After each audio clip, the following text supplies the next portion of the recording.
Hello everyone, आप सभी का एक बार फिर से बहुत बहुत स्वागत है आप सभी का आपके अपनी यूट्यूब चैनल जॉब्सोर में।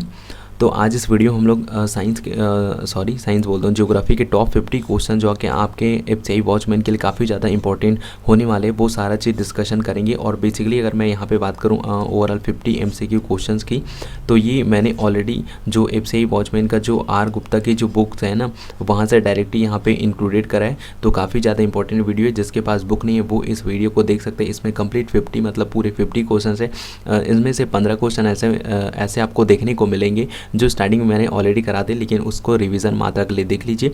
जल्दी इस वीडियो में कवर करेंगे। जस्ट 10 से 12 मिनट में ये वीडियो कंप्लीट खत्म होने वाली, तो वीडियो को एंड तक जरूर देख लेना। तो चलिए आगे बढ़ते हैं। पहला क्वेश्चन इस प्रकार से, पहला क्वेश्चन यहाँ पे पूछा गया है, भारत के किस राज्य का समुद्री तट सबसे अधिक लंबा है? तो इसका सही आंसर हो जाएगा ऑप्शन नंबर यहाँ पे सी हो जाएगा। लेकिन कभी कभी अगर मान लीजिए कि जैसे यहाँ पे गुजरात नहीं दिया, गुजरात की जगह मान लीजिए राजस्थान अगर दिया है ना, ऐसा करके राजस्थान अगर दिया गया तो उसके जगह में आप लोग ऑप्शन नंबर 1 यहाँ पे सही करेंगे, मतलब आंध्र प्रदेश उसका सही आंसर हो जाएगा। क्योंकि गुजरात जो है भारत में सबसे लंबा कोस्टल एरिया है, उसके बाद जो सेकंड में आता है वो आपका Andhra Pradesh second largest coastal area है।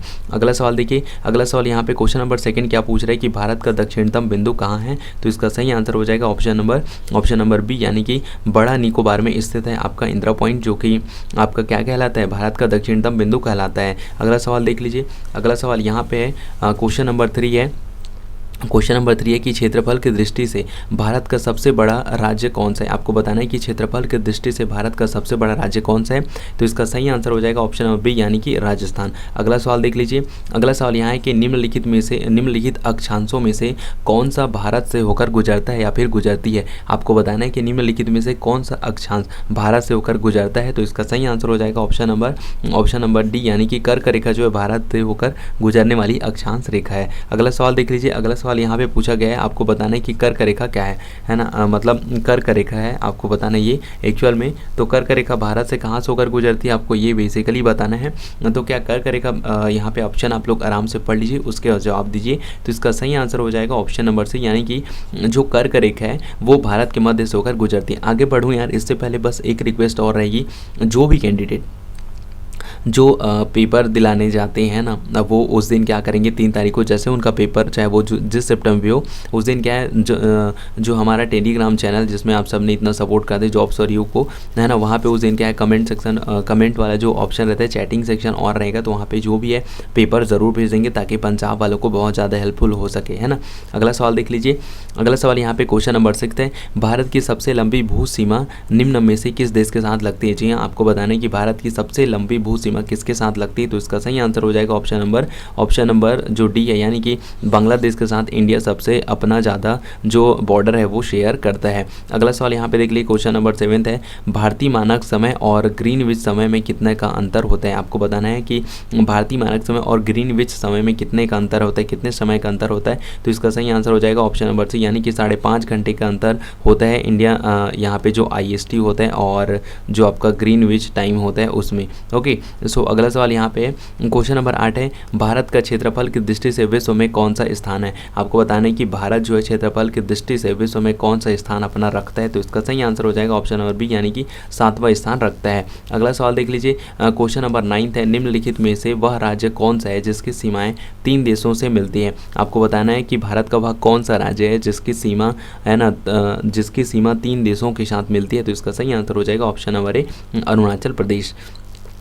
अगला सवाल है क्वेश्चन नंबर 10वां, निम्न में से किस राज्य की सीमा बांग्लादेश से नहीं लगती? आपको बताना है कि दिए गए ऑप्शंस में यहाँ पे है ना, किस राज्य की सीमा जो है बांग्लादेश के साथ नहीं लगती। तो इसका सही आंसर हो जाएगा ऑप्शन नंबर सी, यानी कि मणिपुर। इसके अलावा जो मेघालय, त्रिपुरा और मिजोरम आ गया, ये राज्य ऐसे हैं जो अपनी बॉर्डर बांग्लादेश के साथ शेयर करते हैं। अगला सवाल यहाँ पे क्वेश्चन नंबर 11 है, निम्नलिखित भारतीय राज्यों में से कौन भूमिबद्ध है? आपको बताना है कि यहाँ पे निम्नलिखित में से कौन सा राज्य है जो लैंड लॉक है ना। अगला सवाल यहाँ पे ऑप्शन नंबर बी, यानी कि बिहार। इसके अलावा जो पश्चिम बंगाल हो गया, केरल हो गया, गुजरात हो गया, ये तीनों के तीनों स्टेट जो है कोस्टल एरियाज हैं, यानी कि समुद्री सीमा से लगते हैं। अगला सवाल यहाँ पे क्वेश्चन नंबर 12, भारत और चीन की उत्तरी पूर्वी सीमा का सीमांकन कौन सी रेखा करती है? तो काफ़ी इजी सवाल है, तो इसका सही आंसर हो जाएगा ऑप्शन नंबर बी, यानी कि मैकमोहन रेखा।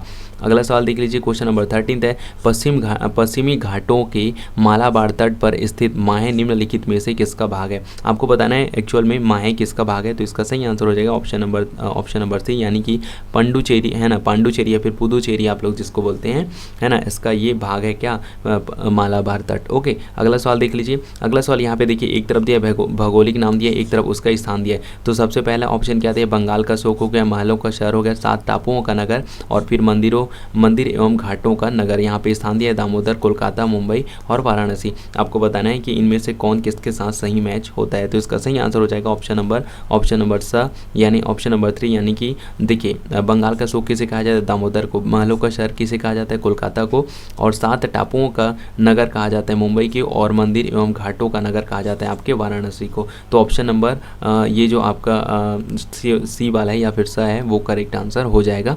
अगला सवाल देख लीजिए, क्वेश्चन नंबर 15 है, न्यूमूर द्वीप कहाँ स्थित है। आपको बताना है कि न्यूमूर द्वीप कहाँ स्थित है। अगला सवाल यहाँ पे ऑप्शन नंबर सी, यानी कि बंगाल की खाड़ी में स्थित है आपका न्यूमूर द्वीप। अब देखिए वीडियो अगर आपको पसंद आ रहा होगा तो प्लीज़ वीडियो को लाइक, शेयर और कमेंट जरूर करिए किसी क्वेश्चन को लेकर आपके मन में डाउट्स वगैरह होता है तो। अगला सवाल है क्वेश्चन नंबर 16 है, भारत का प्राचीनतम पर्वत कौन सा है। जी हाँ, आपको बताना है कि भारत का प्राचीनतम पर्वत कौन सा है। ऑप्शन आप लोग पढ़ लीजिए, इसका सही आंसर हो जाएगा ऑप्शन नंबर सी, यानी कि अरावली पर्वत जो है भारत का सबसे प्राचीनतम पर्वत श्रृंखला है। अगला सवाल है, भारत का क्वेश्चन नंबर 17 है, भारत की सर्वोच्च पर्वत चोटी कौन सी है। जी हाँ, आपको बताना है कि भारत की सबसे सर्वोच्च पर्वत चोटी कौन सी। यहाँ पे ऑप्शन पड़ेगा और देखिए कोई भी इसका आंसर ऑप्शन नंबर डी नहीं देंगे, क्योंकि ये विश्व की सबसे ऊंची पर्वत चोटी है ना। तो भारत की सबसे ऊंची पर्वत चोटी हो जाती है आपकी K2 गार्डविन आस्तीन, यानी कि ऑप्शन नंबर ए इसका करेक्ट आंसर हो जाएगा।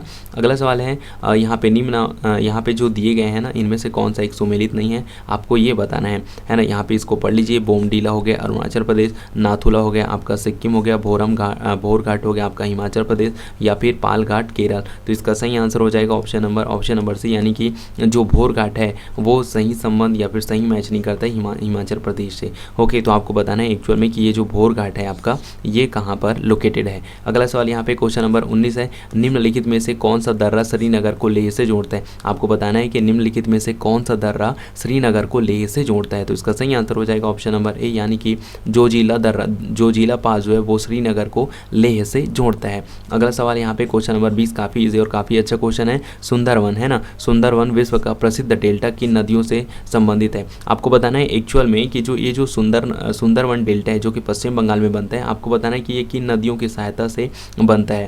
तो इसका सही आंसर हो जाएगा ऑप्शन नंबर ए, यानी कि गंगा और ब्रह्मपुत्र नदी के मुहानों पर आपको देखने को मिलेगा सुंदरवन डेल्टा।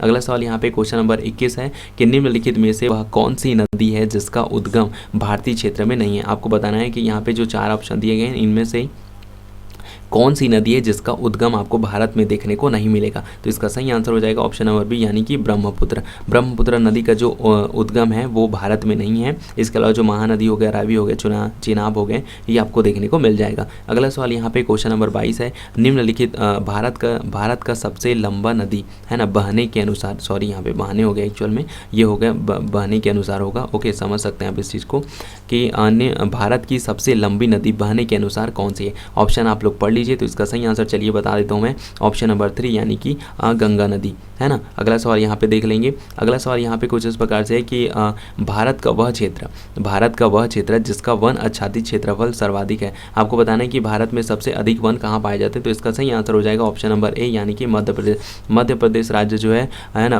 वन आच्छादित क्षेत्रफल में सर्वाधिक हिस्सा अपने पास रखता है। अगला सवाल यहाँ पे क्वेश्चन नंबर 24 है, भारत में उष्णकटिबंधीय सदाबहार वन कहाँ पाए जाते हैं।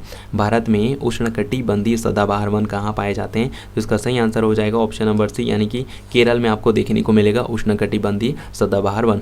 अब देखिए किसी को लग सकता है कि बहुत जल्दी आप बोल रहे हैं, तो देखिए वीडियो अगर बहुत ज़्यादा हो जा रहा है तो वीडियो में सेटिंग में जाके आप लोग वहाँ पे जो इसकी स्पीड होती है आप उसको कम कर सकते हैं, और जिसको फास्ट फॉरवर्ड में जाना है वो इसका टाइमर जो है और बढ़ा सकते हैं। वीडियो बहुत फास्ट फॉरवर्ड हो जाएगी, आप लोग केवल MCQ अटेम्प्ट करेंगे और देखेंगे, है ना। अगला सवाल देख लेते हैं, क्वेश्चन नंबर 25 है, यानी कि दोस्तों यहाँ तक हमने 50% जो है यहाँ आज के टेस्ट का कंप्लीट कर लेंगे, है ना। तो यहाँ पे अगला सवाल यहाँ पे 25वां नंबर, भारत की मरुस्थल, है ना, भारत में मरुस्थल की राजधानी किसे कहा जाता है। तो इसका सही आंसर हो जाएगा ऑप्शन नंबर बी, यानी कि भारत में जैसलमेर को मरुस्थल की राजधानी के नाम से जाना जाता है या फिर कहा जाता है। अगला सवाल देख लीजिए, क्वेश्चन नंबर 26वां है, निम्नलिखित में से कौन सा राज्य भारत का सबसे बड़ा चाय उत्पादक राज्य है। अब देखिए ये क्वेश्चन काफ़ी ज़्यादा इंपॉर्टेंट और काफ़ी ज़्यादा सरल और सहज हो जाता है। आपको बताना है कि भारत में वह कौन सा राज्य है जो सबसे बड़ा चाय का उत्पादन करता है। तो इसका सही आंसर हो जाएगा ऑप्शन नंबर ए यानी कि असम। ओके, सो अगला सवाल देख लीजिए। क्वेश्चन नंबर 27 है, भारत में कौन सी नकदी फसल से अधिकतम विदेशी मुद्रा निर्यात प्राप्त होती है। आपको एक्चुअली बताना है कि जब हम एक्सपोर्ट करते हैं ना, जब हम एक्सपोर्ट करते हैं तो उसमें से हमें किस प्रोडक्ट से हमें सबसे ज़्यादा पैसा मिलता है या फिर इंडिया को सबसे ज़्यादा प्रॉफिट होता है। तो इसका सही आंसर हो जाएगा ऑप्शन नंबर डी यानी कि चाय से।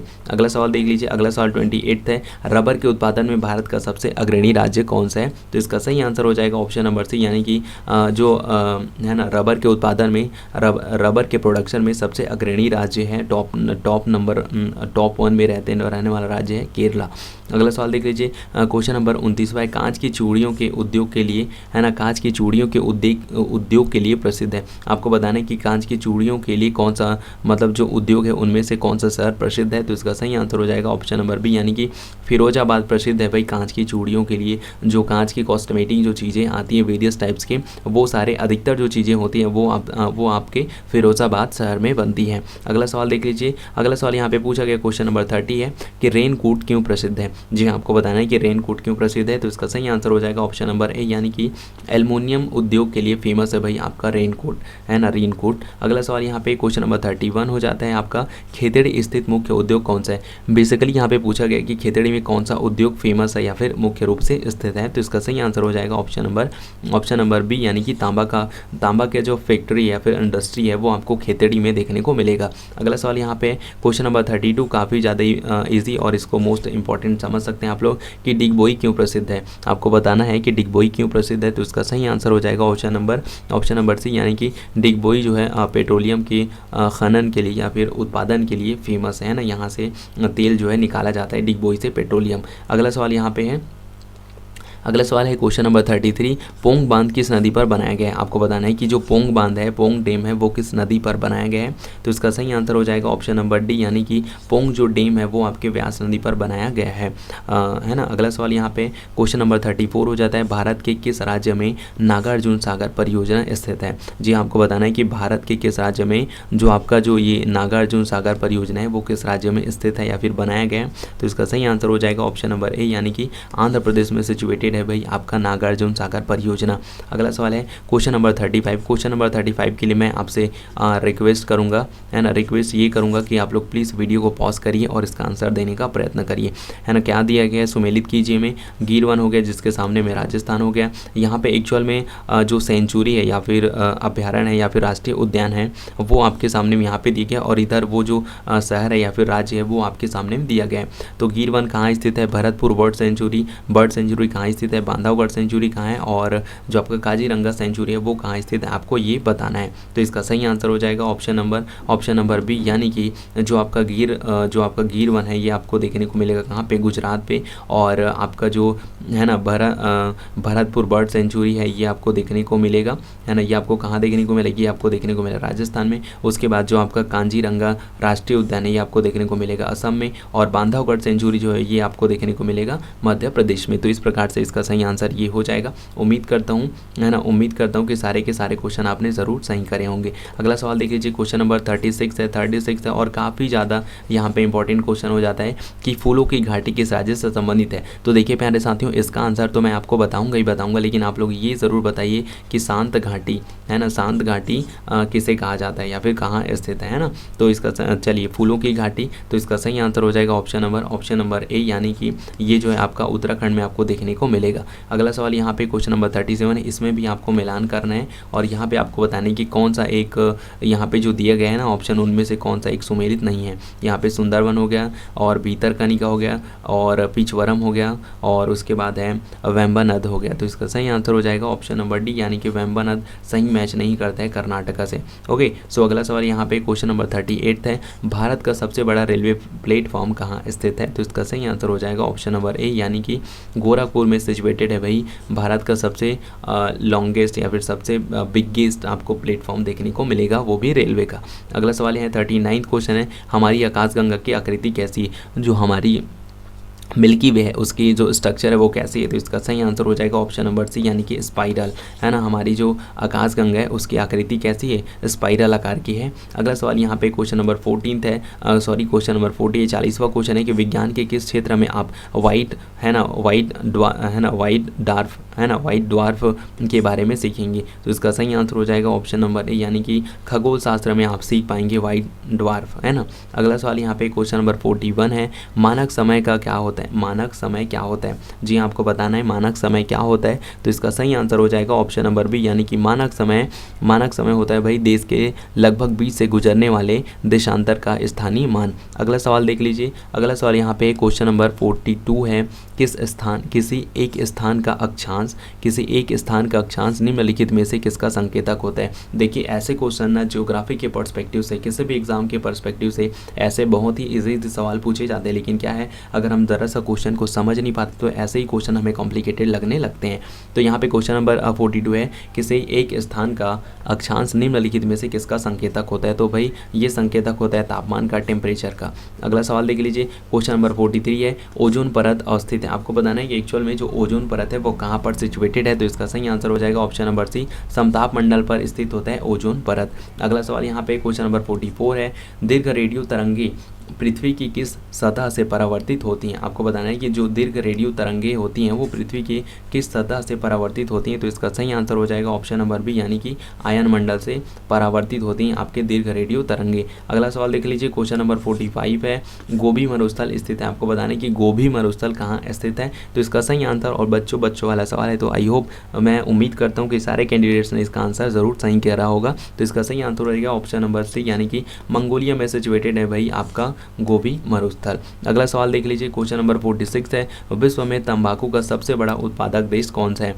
काफ़ी ज़्यादा इंपॉर्टेंट क्वेश्चन है ना, कि विश्व में सबसे बड़ा तंबाकू का उत्पादक देश कौन सा है, तो इसका सही आंसर हो जाएगा ऑप्शन नंबर बी यानी कि चाइना में। देखिए कहा जाता है कि चाइना का माल टिकता नहीं है, लेकिन भाई जब ये इसका प्रोडक्शन करते हैं तो पूरे विश्व में आधा से ज़्यादा देशों में तबाही मचा रखी, कैंसर होता है, फिर भी इस टाइप की और बीमारी होती, तो चाइना इस प्रकार से कांड करते रहता है। अगला सवाल यहाँ पे क्वेश्चन नंबर 47 है, रिंग ऑफ फायर से जुड़ी भूकंपीय गतिविधियों का संबंध है। आपको बताना है कि रिंग्स ऑफ फायर है ना, जो रिंग्स ऑफ फायर है ये भूकंपीय गतिविधियाँ किसके साथ संबंधित है, तो इसका सही आंसर हो जाएगा ऑप्शन नंबर ए यानी कि प्रशांत के चारों ओर है, प्रशांत महासागर के चारों ओर का क्षेत्र है जिसे रिंग ऑफ फायर कहा जाता है। अगला सवाल यहाँ पे 48 क्वेश्चन है, विश्व की सबसे लंबी पर्वत श्रृंखला कौन सी है। जी हाँ, काफ़ी ज़्यादा इंपॉर्टेंट क्वेश्चन है, 6 के एनसीईआरटी में जियोग्राफी में आपको ये क्वेश्चन देखने को मिलेगा, है ना। कहा जाता है मतलब यहाँ पे क्वेश्चन पूछे जा रहे हैं कि विश्व की सबसे लंबी पर्वत श्रृंखला कौन सी है, तो इसका सही आंसर हो जाएगा ऑप्शन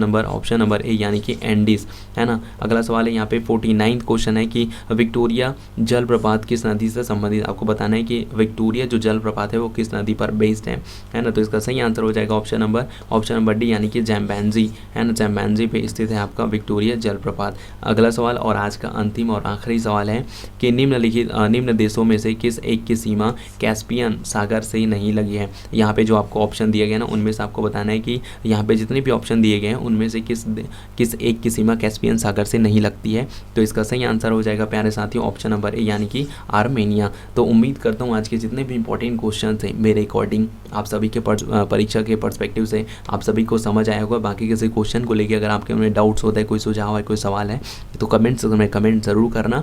और चैनल में पहली बार विजिट किए थे, वीडियो को यहाँ तक पूरा देखे उसके लिए आप सभी का बहुत बहुत शुक्रिया, धन्यवाद। लेकिन पहली बार चैनल में विजिट किए हो तो चैनल को सब्सक्राइब कर लेना, वीडियो को लाइक और शेयर हो सके तो ज़रूर कर देना। तो चलिए मिलते हैं नेक्स्ट वीडियो में, तब तक सबको bye bye, have a great day, Jai Hind, Vande Mataram.